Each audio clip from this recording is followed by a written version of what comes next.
Nah, jadi nanti ada rekam rekod dari saya di pojok atas kan udah kelihatan. Baik. Assalamualaikum warahmatullahi wabarakatuh. Selamat pagi, salam sejahtera buat kita semua. Waalaikumsalam warahmatullahi wabarakatuh. Sebelum acara pembelajaran kita dimulai, marilah kita berdoa menurut agama dan kepercayaannya masing-masing, sehingga dalam pembelajaran kita nanti tidak ada masalah, tidak ada kendala. Untuk kita berdoa dalam hati mulai.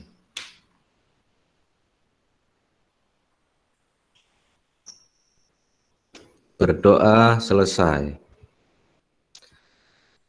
Untuk mengawali acara ini, Bapak Ibu, hanya cukup mengikuti instruksi dari saya akan mengadakan yang namanya ice break atau apa ya, supaya nggak tegang dikarenakan gangguan sinyal dan apa itu namanya kegalauan yang sudah berapa hari ini. Jadi saya ingin mengajak Bapak Ibu sekalian untuk bernyanyi. Nah, jadi bernyanyi ini sifatnya kita ice break ya Bapak Ibu ya. Jadi hanya mengikuti apa kata saya akan menyanyikan, nanti ikuti perasaan yang Bapak Ibu sampaikan melalui gerak. Ini contohnya. Siapa suka hati tepuk tangan.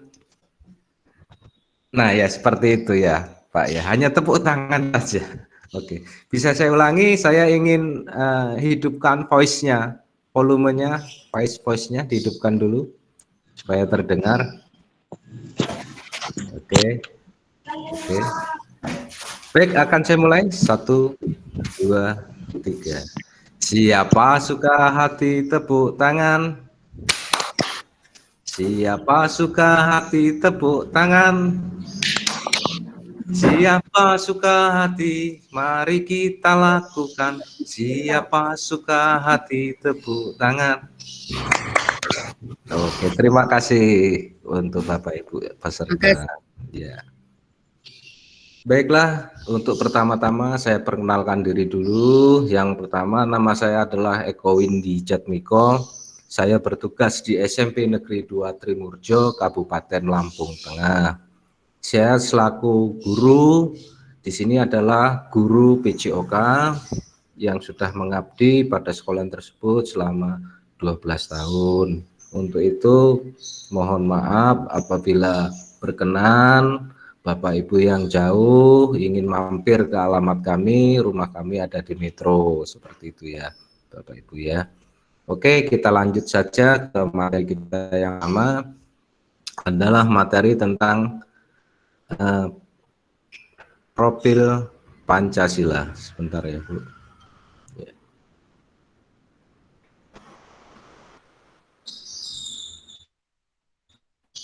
Ya, Bapak Ibu sudah tampak layarnya belum? Mohon instruksinya. Sudah Pak. Oke, terima kasih Pak. Baik, inilah pembelajaran kita pada pagi hari ini. Sebelum kita masuk, di situ perlu kita ketahui, kita harus melihat dulu pada slide saya ini, pelajar Pancasila. Pelajar Pancasila di sini merupakan pelajar yang sangat-sangat diperlukan di negara kita ini, negara Indonesia, karena Pancasila merupakan adalah sumber atau lambang. Profil Pancasila itu dapat dibagi menjadi 1. Beriman pada takwa pada Tuhan Yang Maha Esa. Yang kedua, bermandiri, bernalar kritis, kreatif, bergotong royong, dan berkebinekaan global. Selanjutnya Bapak Ibu, maksud dari beriman ini adalah harus memeluk salah satu agama, di mana negara kita ada 6 agama untuk saat ini. Di antaranya adalah Islam, Kristen, Protestan, Katolik, dan lain-lainnya. Untuk itu, ke selanjutnya, nah, mandiri. Mandiri ini harus memiliki kemampuan di mana anak tersebut nanti akan mandiri selalu untuk kegiatan belajar mengajar tanpa kedepannya menggantungkan hidup pada orang tuanya. Yang ketiga, bernalar kritis, kreatif, dan bergotong royong berkenegaraan global. Next, selanjutnya, beriman dan bertakwa yang seperti saya bicarakan tadi. Pelajar Indonesia yang berakhlak mulia adalah pelajar yang berakhlak dalam hubungannya dengan Tuhan Yang Maha Esa. Nah, di sini ia memahami ajaran agama dan kepercayaannya serta menerapkan pemahaman-pemahaman tersebut dalam kehidupan sehari-hari. Terus elemen kunci beriman dan bertakwa dan berakhlak mulia adalah akhlak beragama, akhlak pribadi, akhlak kepada manusia, dan akhlak kepada alam, serta akhlak kepada negara. Jadi untuk itu akhlak ini berkesinambungan mulai dari pribadi sampai kepentingan negara. Lanjut, selanjutnya. Pelajar Indonesia merupakan mempertahankan budaya luhur, lokalitas dan identitasnya, tetap berpikiran terbuka dan dalam berinteraksi dengan budaya lain, serta menumbuhkan rasa saling menghargai dan memungkinkan terbentuknya budaya baru yang positif dan tidak bertentangan dengan budaya luhur bangsa. Maksudnya begini, jadi dengan adanya keglobalan Bhinneka ini itu sifatnya kan pembauran pada siapa saja, baik itu agama apa, orang mana, tanpa membedakan rasis, sehingganya nanti akan terjadi budaya baru yang positif, yang tidak bertentangan dengan budaya yang sudah ada pada negara kita. Elemennya adalah kunci kebinekaan global, yaitu satu, mengenal dan menghargai budaya, sama lain harus budayanya masing-masing, tidak saling menjelekkan. Yang kedua, kemampuan komunikasi interkultural dalam berinteraksi sesama.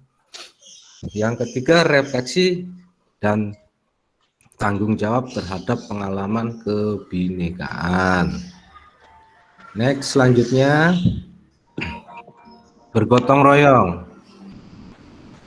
Bergotong royong adalah pelajar Indonesia memiliki kemampuan gotong royong, yaitu kemampuan ini yang dimiliki kegiatan cara bersama-sama dengan sukarela agar kegiatan yang dikerjakan dapat berjalan lancar, mudah, dan ringan. Jadi adat budaya gotong royong ini masih banyak di desa-desa, terutama dengan adanya gotong royong ini tujuannya ingin mempermudah pekerjaan yang supaya pekerjaannya sangat ringan. Elemen kunci gotong royong yang pertama harus adanya kolaborasi atau kerjasama. Terus kedua, kepedulian terhadap sesama. Terus yang ketiga harus berbagi supaya elemen gotong royong ini sangat kuat untuk lingkungan. Yang selanjutnya, pelajar Indonesia. Nah, ini Bapak Ibu, kita masuk poin ke sini nih. Pelajar Indonesia merupakan pelajar mandiri, yaitu pelajar yang bertanggung jawab atas proses dan hasil belajarnya. Elemennya adalah kunci mandiri, kesadaran akan diri dan situasi yang dihadapi. Yang kedua, regulasi diri.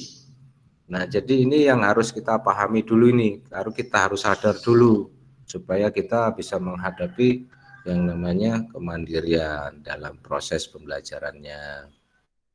Oke, selanjutnya bernalar kritis. Bernalar kritis di sini kemampuan objektif memproses informasi baik kualitatif maupun kuantitatif. Membangun keterkaitan antara berbagai informasi, menganalisis informasi, mengevaluasi dan menyimpulkannya. Benar dituntut untuk menjadi yang bernalar kritis. Satu, kuncinya atau elemennya memperoleh dan memproses informasi dan gagasan. Jadi sangat-sangat menerima informasi dan gagasan, baik itu dari luar maupun dari dalam. Yang kedua, menganalisis dan mengevaluasi penalaran. Yang ketiga, ini salah ini harusnya, maaf ya, merefleksi pemikiran dan proses pemikiran. Yang kelima, mengambil keputusan. Jadi harus punya mengambil keputusan atau sikap. Nah, yang keenam, Bapak Ibu, pelajar yang kreatif mampu memodifikasi dan menghasilkan sesuatu yang orisinal, bermakna, bermanfaat, dan berdampak. Kuncinya satu adalah menghasilkan gagasan yang orisinal. Jadi asli memang karena buatan atau karya sendiri. Jadi apa ya, punya kreatif seperti itu, makanya punya gagasan tersendiri. Yang kedua, menghasilkan karya dan tindakan yang orisinal. Jadi setelah kita menghasilkan karya, kita perlu ada tindakan yang orisinal, seperti kegiatannya bisa dipublikasikan. Nah, ini sementara presentasi saya hanya sampai di sini dulu. Untuk masalah menanya dan lain-lain, Bapak Ibu bisa silahkan menanya melalui slide yang sudah saya tayangkan. Oke, silahkan untuk Bapak Ibu yang ingin menanyakan, ada mau tanyakan silahkan, atau mungkin sudah cukup juga tidak apa-apa seperti itu. Sudah cukup Pak dari saya. Ya, terima kasih Bu Tina. Mungkin dari Pak Mufti ada yang mau ditanyakan, Pak? Untuk pelajar Pancasila, saya ingin bertanya, Pak. Iya, Pak, silakan, Pak. Untuk pelajar Pancasila, untuk penerapan sekolah penggerak ini, apakah sangat menentukan apabila pelajar Pancasila itu tidak diterapkan di kurikulum sekolah penggerak ini, Pak? Itu saja. Terima kasih. Maaf, Pak, diulangi, Pak. Ya. Untuk itu kan tadi ada pelajar Pancasila, Pak, ya? Iya, jadi, Pak. Ya. Apabila dalam konsep pembelajaran pelajar Pancasila itu tidak diterapkan di kurikulum sekolah penggerak, apakah dampaknya akan signifikan atau tidak itu, Pak? Oh ya, terima kasih Pak Mufti atas pertanyaannya. Saya ingin coba menjawab dari pertanyaan Pak Mufti. Jadi begini Pak, ini sudah suatu budaya yang digabungkan dengan pendidikan. Jadi budaya kita itu adalah budaya gotong royong, terus budaya beragama, lain-lain itu memang sudah ada diterapkan di Indonesia Pak. Cuman selama ini pengembangannya hanya kurang. Nah, jadi disinilah sekolah penggerak ingin mengadakan suatu pelajar yang namanya pelajar Pancasila. Karena efek nanti ke depannya jika tidak ini diterapkan, ya mungkin Bapak lebih paham seperti sekarang. Saya kasih contoh, ini ada anak-anak umur 3 tahun, 4 tahun main game dari pagi, sore, pagi, sore, pagi, sore. Nah, yang akan saya tanyakan, nanti efek ke depannya bagaimana Pak? Dengan kawan dia tidak kenal, dengan saudara dia tidak kenal.